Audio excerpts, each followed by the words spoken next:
We ain't playing no games no more. We're ready for war, yeah. We ain't playing no games no more. We're ready for war. We're ready for war, yeah. We're ready for war. I hit the block, prophesied about 100 missiles, drone flying by, bullets ricochet, they rip through tissue. NSA got you in the scope, just hope they miss you. Y'all got them cyborgs, they got them androids. They making life, but it's artificial. They making clones without no souls, I'm talking mind control. They got them guns, they hit your mind through telepathy. They making antimatter bombs as they weaponry.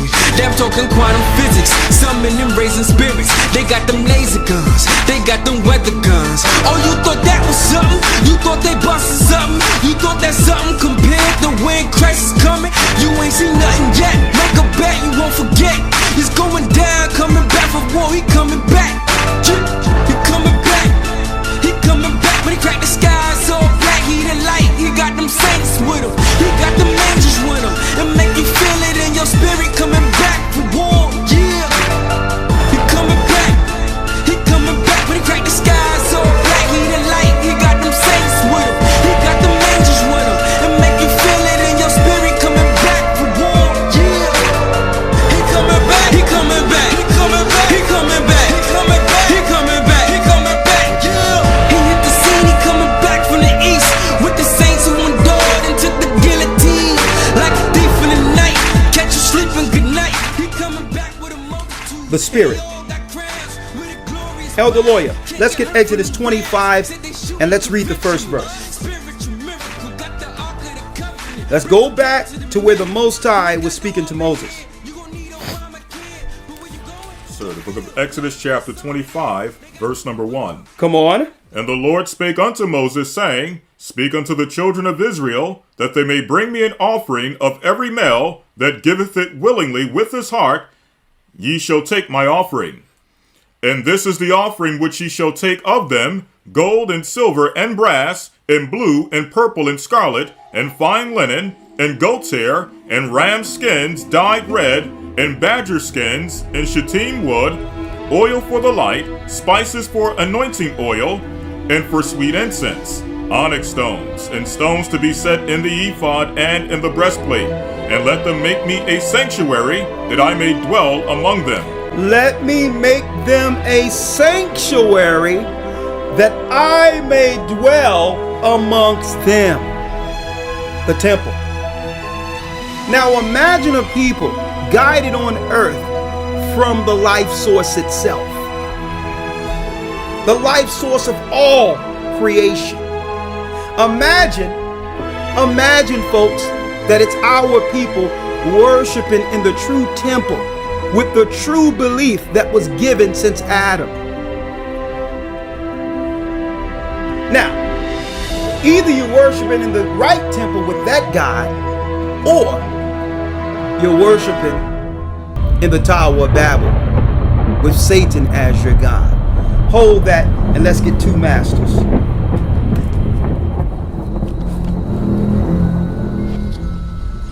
Hold that and let's get two masters real quick. Say Matthew chapter 6, verse number 24. No man can serve two masters. You're either serving one or the other. Either you're serving the temple of God with what they would call the correct religion, or you're serving Satan, folks. There is no dabbling on either side or the middle. Either you're dealing with a true worship that was set up, or you're worshiping Satan. Read it. No man can serve two masters. No man can serve two masters. For either he will hate the one and love the other. Either you will love the one or hate the other. See? Now, when people claim that the Bible is tampered with, that they don't believe in the God of the Bible, folks, you have to understand what they're telling you. Satan is their master. Satan sits in their mind. Satan is in their mind. Because outside of the truth of this Bible, outside of this, are what? Satanic temples and beliefs, including atheistic or agnostic beliefs. All of that is what? The dark side. See? Read. Or else ye will hold to the one and despise the other. Ye cannot serve God and mammon. You cannot serve God and mammon. See? And when you go into that word mammon, it also breaks down to what? A system. A monetary system where in God we trust, where you will set your morality based on finances. Based on, that's right, you will compromise your morality for money. So Satan knew to set up what? An economic system that would compromise God's people. And that system would lead to what? You worshiping in the temple of Satan and eventually being used at the very end for what we are about to show you. Let's go back to Exodus. What verse you left? Verse 8. Read that verse again. Yes, sir. Exodus 25, verse number 8. Come on. And let them make me a sanctuary that I may dwell among them. That I may dwell among them. Read. According to all that I show thee, after the pattern of the tabernacle, and the pattern of all the instruments thereof, even so shall ye make it. Even so shall ye make it. See? So here it is. God is showing his people the true worship, the true beliefs, the true understanding on how to connect to the highest brain, God himself. See? But there was a plan. Let's go to Isaiah. Because the Bible says that you cannot serve two masters. So Satan promised that he would one day go up into the temple of God. And he will go up into the temple of God. The Tower of Babel wasn't just, brothers and sisters, a physical construct. The Tower of Babel was a technological construct, an antimatter construct, a portal opener.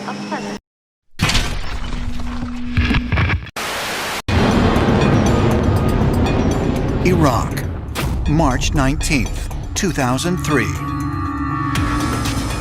The United States military begins its shock and awe air campaign over the city of Baghdad. It is a preemptive strike aimed to overthrow Iraqi dictator Saddam Hussein, who the government believes is in possession of weapons of mass destruction.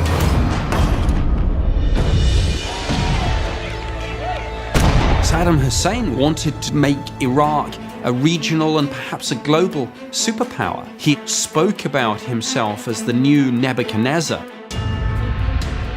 Nebuchadnezzar II was the great Babylonian warrior king, most famously known for rebuilding and expanding the Babylonian Empire in the 6th century BC. His armies conquered Egypt, as well as ransacking and destroying Solomon's temple in 597 BC. Saddam Hussein went nuts. He believed he was the reincarnation of Nebuchadnezzar. So he ordered massive reconstruction of Babylon, which was done with bricks bearing his name on them. Everyone would come to respect the ancient Nebuchadnezzar and the new Nebuchadnezzar.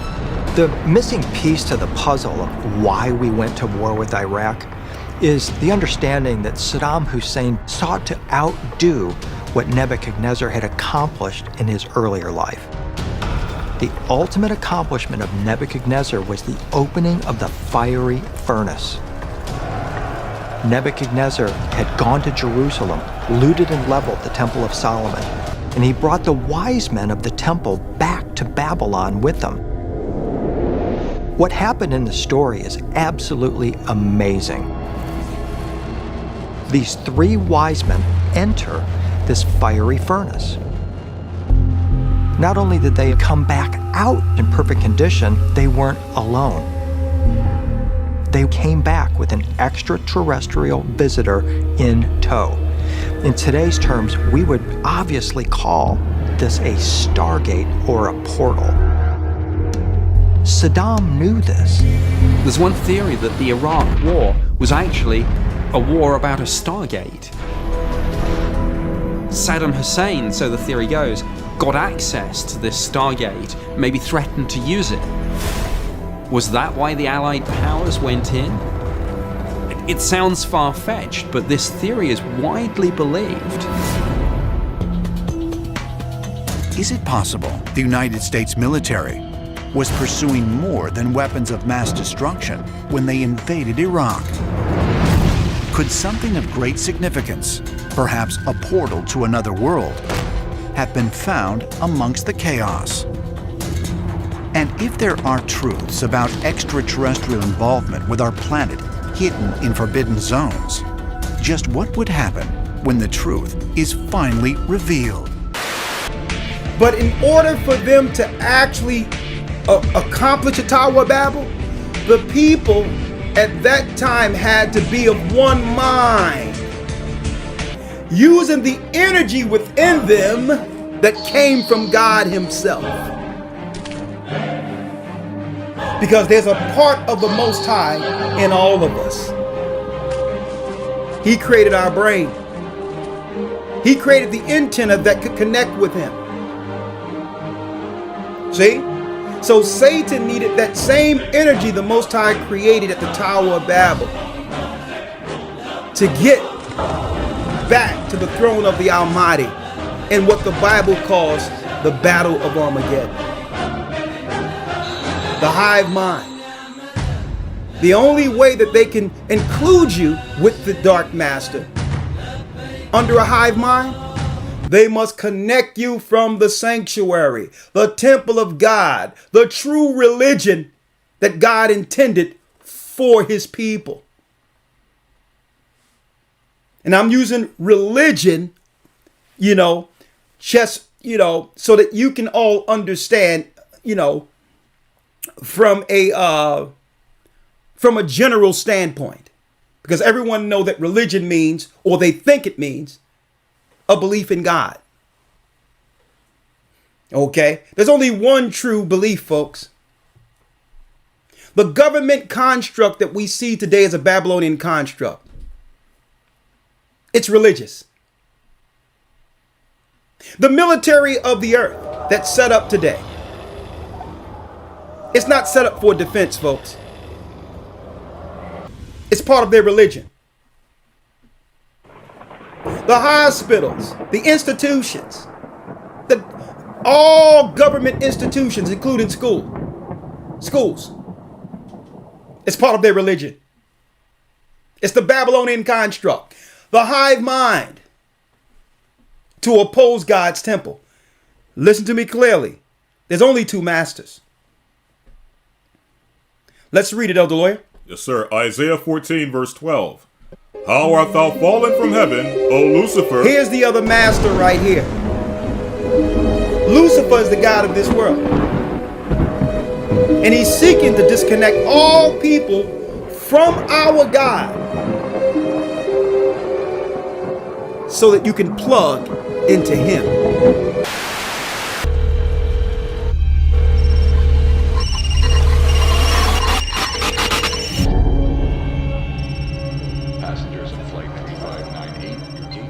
Hi, Dad. Hey, buddy. Are you coming home? Yeah. Soon.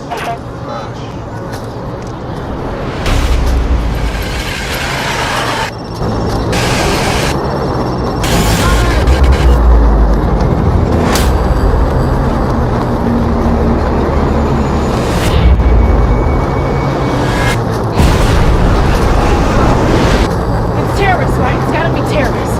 Don't lose yourself. We're gonna survive. People are gonna die. You okay?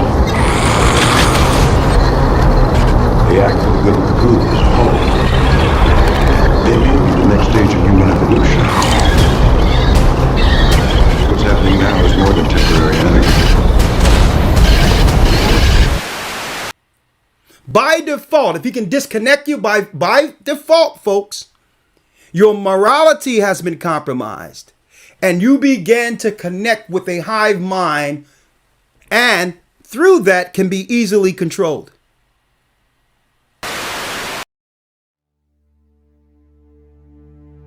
Music is frequency programming.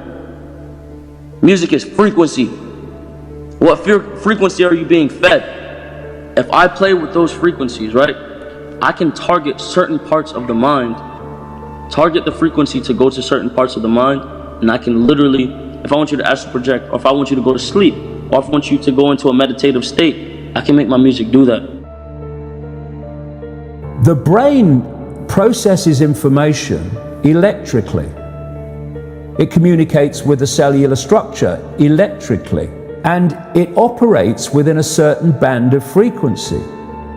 If you can broadcast frequencies carrying information, this technology has long been known, carrying information and perceptions within the frequency that the brain decodes information, the brain will decode those frequencies and will have those perceptions. You can externally influence people's perceptions externally by broadcasting these frequencies that we interact with, because we are antenna. The sad reality is that where we now play our music is in A440. Where did that come from? It used to be 417. A440 came in with the Roman Catholic Church. They suppressed the frequencies. They lost somehow the 152 of the best Gregorian chants, including the hymn to St. John the Baptist, which we've now recovered. That particular hymn was what triggered Dr. Palaio's investigation, looking for those frequencies of vibration by which the music was played. It was known as the most uplifting hymn of all the ages, the most spiritually uplifting hymn. Hymn to St. John the Baptist was played to 6 tones. These are those 6 tones. These are those 6 frequencies. And so the A440 is what now is the standard tuning. If you go A439, you're closer to one of the Creator's tones. If you go A441, you're closer to one of the Creator's original tones. That's how precisely it has been manipulated. To do what? To shut down the 95% of your brain, particularly the right brain that operates the heart-mind to the divine human community. Some decades ago, there was a guy who worked out the frequencies of different emotional states. This is long ago. I mean, it's very, very sophisticated now. So every thought, every emotional response is a frequency. It generates a frequency, and it is of itself a frequency. Hate is a frequency, and it's different to love. You know, when you are in a room and there's lots of aggression and conflict and hatred, you feel it. What do people say? Oh God, you can cut the atmosphere with a knife in there. That is because the frequencies of hate and conflict have been so generated, they have changed the electromagnetic field of the room. When you go driving your car and your channel on the radio is tuned to a station and you're grooving to the music, you love that music. As you get farther and farther away from the broadcasting tower, that music gets static. You start to lose the signal from the clear channel, broadcast, and it gets staticky. When it gets staticky, you get a little annoyed. But you want to listen to it. You really have a heart for that music, so you continue to listen to it for another 10, 15 miles, and suddenly it becomes so annoying that you just get disgusted, you go, ah, and you shut it off. And if you continue to listen to it, you get sick. That's what we're talking about here. Except you don't even know that you've been listening to the static your whole life. You don't even know what the true resonant frequency is because it has been kept from you. Now, of course, to really be effective, we need to use the proper words and phrases, scientifically selected. But that gives you the basic idea. We embed messages just below the threshold of perception, so they can go directly into the subconscious. they can play across a community these frequencies without anyone knowing, and it starts to have an effect, and it starts to build rage, it starts to build anger, and people might not realize why they're feeling it, but they start feeling. And then what they do is they trigger that with an event. Maybe some guy is attacked by the police or something, or somebody's arrested for something they didn't commit, and now there's the trigger. The blue touch paper has been lit of this manufactured frequency-driven rage, and you have mass riots and what have you, and people do things that they wouldn't normally do. So in other words, the master composer, master conductor of the Universal Orchestra is singing love songs in 5/8, uplifting everything simultaneously. And we're the only species out of tune and accepting static for the clear channel. Do you know that the American military, they've admitted this. They have technology that fires frequencies at the enemy that basically breaks the enemy's spirit, so they give up and put their weapons down. This is the technology we're dealing with.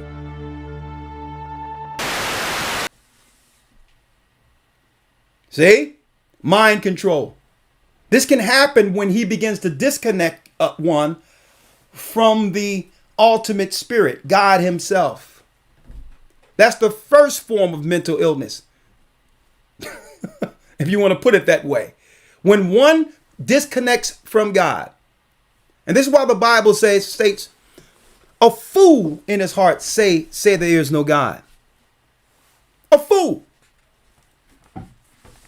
See? This is why the Most High said that's the highest level of mental illness. Because through God comes what? A moral compass. A purpose for family. See? The Bible, God itself, the Bible gives us a moral conscience. A moral compass. Read. How art thou fallen from heaven, O Lucifer? Come on. Son of the morning. Son of the morning. He was one of the morning stars. Read. How art thou cut down to the ground, which didst weaken the nations? Come on. For thou hast said in thine heart, I will ascend into heaven. I will exalt my throne above the stars of God. You see the plan? I will ascend into heaven. Well, folks, he cannot accomplish this mission without the people on earth serving him. Step in front of hordes of journalists in his temples to unveil a scientific discovery that signals he's using the life source that came from God for himself. I think we can all be proud. See? Read. I will exalt my throne above the stars of God. I'm going back out in space. And most complex that was the plan. I'm going into the heavens. A 27-kilometer, one-of-a-kind outside of our firmament called the ozone layer. When you look out there, that's heaven, folks. The Higgs boson, a pivotal building block. Earth have become the fallen one's prison. So the Higgs boson is the government leaders of the earth. The 70 falling over the 70 nations are controlling all governments.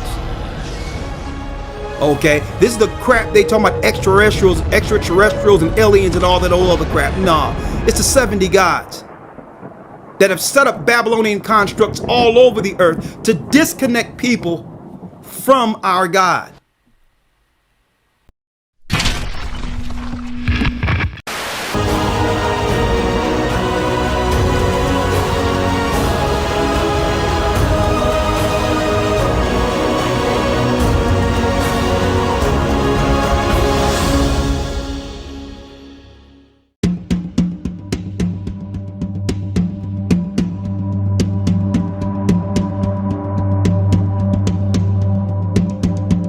In 2012, a NASA-funded researcher at the University of Iowa named Jack Scudder observed a mysterious phenomenon. When the magnetic field of the Earth connected to the magnetic field of the Sun, a portal to the unknown was created between them. Stargates work through what we call the cosmic web. It is a connection between every star and every galaxy in the universe. You will have stargates that will appear when everything happens just right, a stargate will open up and a person or a being is able to travel through that stargate, and then you enter the cosmic web and basically travel through the sun and through the universe through these electromagnetic filaments. That stargates could very well exist, and that these other weird doorways carved into stone are living examples that we can still see of a forgotten technology that was one time a very useful part of those societies. If these ancient depictions of stargates can be explained by modern-day science, is it possible they are in use today or were in use thousands of years ago? A lot of these areas that the military will lock down basically are nodes in this cosmic web stargate system. These are places that the military want locked down because they don't want you to see what's coming and going through these gates. Je pense que le territoire irakien comporte de nombreuses portes stellaires. I believe there are many stellar gateways on the Iraqi territory. Gods could travel through stellar gates like the ones that we see in Stargate. I think this is the reason behind the problems that occur there.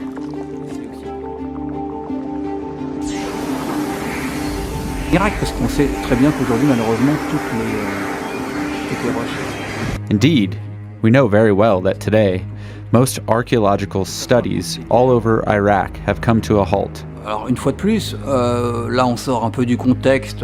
Maybe we could find something. The day when it is actually possible to conduct excavations again in Iraq. Le fait qu'ils se focalisent autant et qu'ils But the fact that they got involved in and supported my work so much over several years makes me believe there is some truth to it, or at least that they had access to information which coincided with what I had translated. Anton Park's research on the Sumerian cuneiforms not only attracted the attention of those in curious fields, but it also opened new doors at looking at older evidence. The basis of our modern scholarship on Sumer comes out of the library of King Assurbanipal that was found in Nineveh. And in this area, there were metallic sheets that had patterns and little illustrations etched into them. And there are several illustrations. In the Sumerian text, there are stories very, very similar of where advanced intelligences were able to move between dimensional realities, and they would do it using a small device that they were able to take and tune in a very precise way to the material of the earth, to the rocks of the earth, that would allow them to do this. So there are other stargates. Is it possible that, like the ancient mathematical language encoded in the Great Pyramid, these shortcuts to other dimensions were created by the gods as a means to not only travel, but empower human beings to see beyond the veil? They're beginning to discover that there are many other dimensions, and that these dimensions are only separated from ours by an electromagnetic membrane. In fact, he equates it to a radio frequency. We, as creatures, right now are tuned into this radio frequency. If we could reach in and just turn the dial a little bit, you're going to tune into the next one. And how horrifying might that be, or how beautiful might that be? We don't know really what's existing on those dimensions. So there is an elaborate science that I have gone into for many years, in which I was analyzing how it was possible that a stone monument could actually function as a portal generator. That in fact, it is the remnant of an advanced technology where even with something as simple as pure stone, if you understand that the earth is naturally giving off these bubbles that will allow you to portal out into other realities, then you have to know where to build the stones, and the stones actually become like a focusing mechanism that capture those bubbles coming up from the Earth's core that are multidimensional and allow you to travel through portals. The question is, what are we dealing with? I think it's worth considering some extraordinary possibilities. Amongst them, which actually quantum physicists would not find so extraordinary, that we live in a multidimensional universe. that we're occupying one particular dimension of this universe, but there are many other dimensions which are normally inaccessible to us and inaccessible to our sensing, that can be reached in certain ways. And perhaps the most direct gateway to the realm of the gods is found through the deliberate, targeted, well thought out alteration of consciousness. That seems to me perfectly plausible. Read it. I will sit also upon the mount of the congregation in the sides of the north. I'm going to sit in the mount of the congregation in the sides of the north. I'm going back into the high temple, the place of high consciousness where all was made, the brain of the universe. But in order to do that, he had to do what? Read that piece again. For thou hast said in thine heart, I will ascend into heaven. I will exalt my throne above the stars of God. I will sit also upon the mount of the congregation in the sides of the north. So if you're going to sit in the mount of the congregations in the sides of the north, he first must sit what? In the mount of our temple. The brain. Because why? He cannot do it without physical help within the earth. Let's go to the Tower of Babel when it says the people were of one mind. Genesis chapter 11, verse number 1. Come on. And the whole earth was of one language and of one speech. Of one speech. That means they were on one accord. That's right. Under one religion during the Babylonian time of Nimrod against the God of gods. That is what allowed them to build the temple. They were disconnected from our God and began to serve not just Nimrod, but Lucifer. So that's right. So they had to set up a system to disconnect these people, the sons and daughters of Noah, from the original worships, the original temple. Come on. And it came to pass as they journeyed from the east that they found a plain in the land of Shinar, and they dwelt there. And they said one to another, Go to, let us make brick and burn them thoroughly. Now look at this, folks. Now everyone look at this as just a construct, a building. No, folks. This was everything. This was their government. This was their temple. Nowadays, calling someone a Nimrod probably isn't the way to win friends. The name Nimrod has a long history that stretches back to when humanity started cultivating civilization as we know it. So, who was Nimrod? And should we be insulted if someone yells that name at us? First, it is important to establish that Nimrod is a biblical figure. No historical record has been found that refers to him, despite the ancient Assyrian city of Nimrud bearing great similarity to his name. Everything we know about Nimrod comes straight from the Bible, and he is described in Genesis 10, 8-12, 1 Chronicles 1:10, and Micah 5:6. Although his name does not appear in the Quran, Islamic scholars believe that the king who argued with Ibrahim was Nimrod. In Genesis we learn, Cush was the father of Nimrod, who became a mighty warrior on the earth. He was a mighty hunter before the Lord. That is why it is said, like Nimrod, a mighty hunter before the Lord. The first centers of his kingdom were Babylon, Uruk, Akkad, and Calneh in Shinar. From that land he went to Assyria, where he built Nineveh, Rehoboth-ir, Calah, and Resen, which is between Nineveh and Calah, which is a great city. In the Old Testament, 1 Chronicles 1:10 backs up the early statement. Cush was the father of Nimrod, and Micah only alludes to Nimrod when talking about Assyria, who will rule the land of Assyria with the sword, the land of Nimrod with drawn sword. As Cush has now been linked to the ancient Cushites of Sudan, it seems strange that Nimrod would be placed in Mesopotamia. Some historians explain this discrepancy by postulating that Cush actually refers to the Kassites, who once ruled Babylon, or Kashta, a region in Asia Minor. Many scholars consider that land of Shinar, where Cush is said to have lived, in the land of Sumer. As the supposed founder of Babylon, amongst other ancient Mesopotamian cities, Nimrod is often credited with being the founder of human civilization. However, many also paint him as an egomaniacal tyrant who built the Tower of Babel in defiance of God.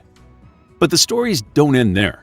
According to some internet sources, Nimrod was a Nephilim giant who built Babylon with divine technology and, aided by extraterrestrials, constructed a space-time travel portal called the Tower of Babel. With so many post-biblical tales linked to Nimrod, the only way we can fully explore this legend is by reviewing the traditions and stories about him. Hebrew and Christian cultures firmly placed Nimrod as the king who ordered the construction of the Tower of Babel. Several Judaic sources cite that King Amraphel, Abraham's rival in Genesis, is really Nimrod, which echoes Islamic beliefs about the king who wars with Abraham. Other contemporaries of Josephus interpreted the line, "a mighty hunter before the Lord," to mean that he was in opposition to the Lord, and he is described as the archetypal wicked king. Supposedly, as a young man, Nimrod possessed the garments of Adam, which gave him supernatural powers to subdue any animal and sway people. This story greatly influenced his reputation as a mighty hunter and enabled him to entice people into idolatrous worship. His name has also been linked to a Hebrew word for rebel, marad. Some scholars believe that this implies that he was given the name Nimrod because of his rebellion against God, and that Nimrod was not his original name but instead a description of his character. According to Genesis genealogy, Nimrod and Abraham may have lived up to 300 years apart. Nimrod was the great-grandson of Noah, but several generations separate Abraham from his forefather Shem, who was Noah's son. The issue of time can be resolved due to the long lifespans described in Genesis. It is said that Shem and his descendants lived for up to 500 years. The Bible does not detail the age of Ham or Cush when they have their children, and since Nimrod was part of this family, by the same logic, he could have been hundreds of years old when Abraham was born. Nimrod also appears in Kitab el-Magal, an early Arabic work. This work adds more details to Nimrod's life, saying he reigned for 69 years and that he received divine inspiration to commission and wear the first crown ever worn by a king, and that he and his followers worshipped fire and idolatry. All religions of the earth in the earth today stems from this disobedient act.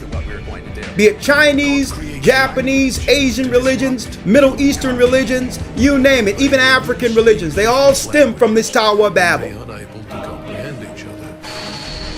To have one mind against the God of the Hebrews. See? One mind. The 70 came down and split the tongues, split it in 70 nations, and they made a Babylonian religion. That's right. A Babylonian religion in a different language serving that one God who split the tongues. And then what happened in the earth? Polytheism, the belief in many gods. Right here. Separating mankind from the highest consciousness, Ahaya, the great I am. So this wasn't just a building, folks. It was a religious temple. Also, it was a technological temple that would use, that's right, people as its energy to open up portals into the heavens, using the energy within the people, folks. And I know that sounds weird to you, right? Well, don't think it's too weird. Look at your screen.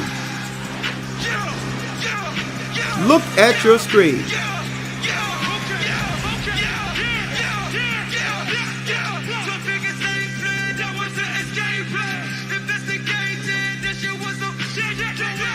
Look at your screen. What's going on here? The Kaaba stone. The Kaaba. When you go into the research on the Kaaba stone, they claim it's a stone that fell from heaven. And they march around this Kaaba in Islam. But this is well before Islam, folks. They march around the Kaaba. When you do the history on this was to open up portals. This is to open up portals, so they march around it to use their energy like they once marched around the Tower of Babel, using the energy of the people to open up realms. So if you disconnect them from their God that you worship, they can be used as what? A brain, a resource under one mind to accomplish Isaiah, the 14th chapter.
In one mind to open up realms so that gods can ascend and descend into the earth in connection with the governments of this earth, folks. You have one here and you have another at the Vatican.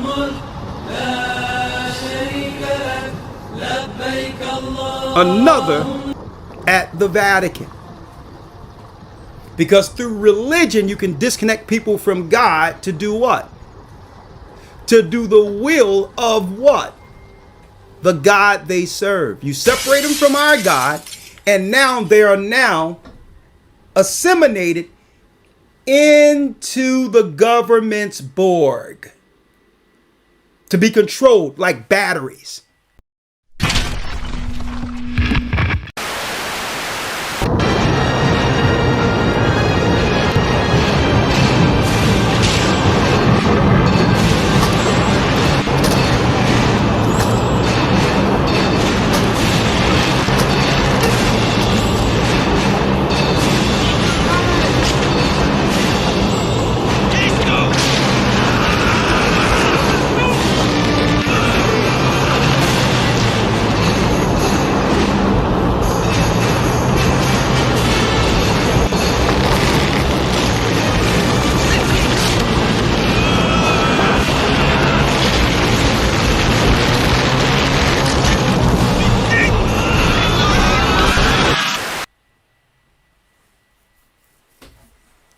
So, folks, you know what? I'm going to say it again. You know what a religious attack looks like? Immigration. It's reinforcements to bring forth that mind against God and God's people. Bringing those religions, those ancient religions into our communities. But I digress. That's another conversation in of itself.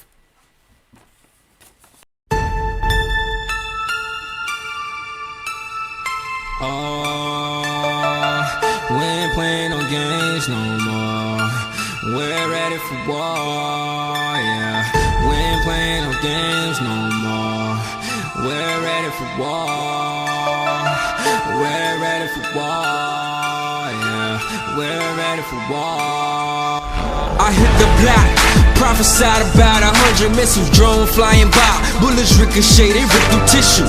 NSA got you in the scope, just hope they miss you. DARPA got them cyborgs, they got them androids. They making life, but it's artificial. They making clones without no souls, I'm talking mind control.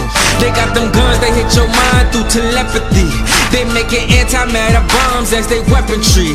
They're talking quantum physics, summoning raising spirits. They got them laser guns, they got them weather guns. Oh, you thought that was something? You thought they busted something?